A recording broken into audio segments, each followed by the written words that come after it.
السلام علیکم پیارے بچوں، آج ہم جماعت چہارم اردو بال بھارتی اس میں نظم نمبر 13 ایک گھوڑا اور اس کا سایہ، تو اس نظم کے ہم مشق حل کریں گے۔ دیکھتے ہیں کہ اس نظم میں کیا دیا ہوا ہے۔ مشق میں ہم دیکھتے ہیں کہ کیا دیا ہے۔ سب سے پہلے مشکل الفاظ کے معنی ہے نا، الفاظ کے معنی ہم کو بتانا ہے۔ پہلا لفظ لکھا ہوا عیب دار۔ عیب دار کا مطلب ہوتا ہے خرابی والا، جس میں کوئی خامی ہے، خرابی ہے، کمی ہے، اس کو بولتے ہیں عیب دار۔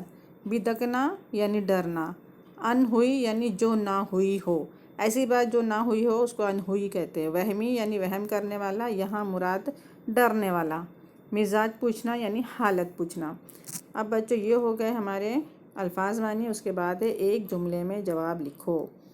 اس میں ہے گھوڑے میں کیا عیب تھا، تو بچوں جواب ہے گھوڑے میں یہ عیب تھا کہ وہ اپنے سائے سے بدکتا تھا، ہے نا، ڈرتا تھا اپنے سائے سے۔ پھر دوسرا ہے آدمی نے گھوڑے کو ڈرپوک اور نادان کیوں کہا ہے، تو کیوں کہا تھا؟ سائے کا نہ جسم ہوتا ہے اور نہ ہی اس میں جان ہوتی ہے نا، سائے کا نہ جسم ہے نہ جان ہے، پھر بھی اس سے ڈرتا ہے نا، پھر بھی وہ اس سے ڈرتا ہے سائے سے، اس لیے آدمی نے گھوڑے کو ڈرپوک اور نادان کہا۔ تیسرا سوال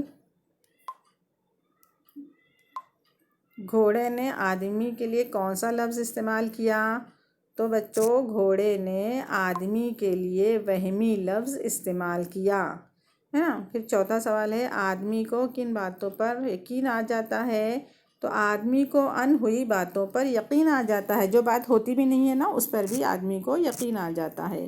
یہ سب نظم میں ہم پڑھ چکے بچوں، بہت آسان ہے۔ سوال جواب، مختصر جواب لکھو، ہے نا۔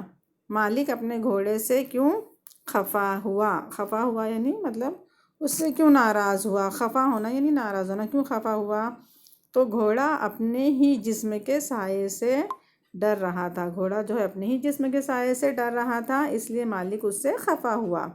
پھر دوسرا ہے گھوڑے نے مالک کو کیا جواب دیا، ہے نا، گھوڑے نے مالک کو کیا جواب دیا تھا، گھوڑے نے مالک کو جواب دیا کہ آدمی سب سے زیادہ وہمی ہوتا ہے، اسے انہوئی باتوں کا یقین ہو جاتا ہے، تو اس طرح گھوڑے نے بھی مالک کو جواب دیا۔ تو بچوں اس طرح یہ بہت چھوٹا سبق تھا، کچھ الفاظ معنی تھے اور 4 سوال جواب تھے، اور نیچے یہاں پر بھی مختصر جواب میں بھی 2 ہی جواب ہے، تو یہ آپ آسانی سے کر پاؤ گے۔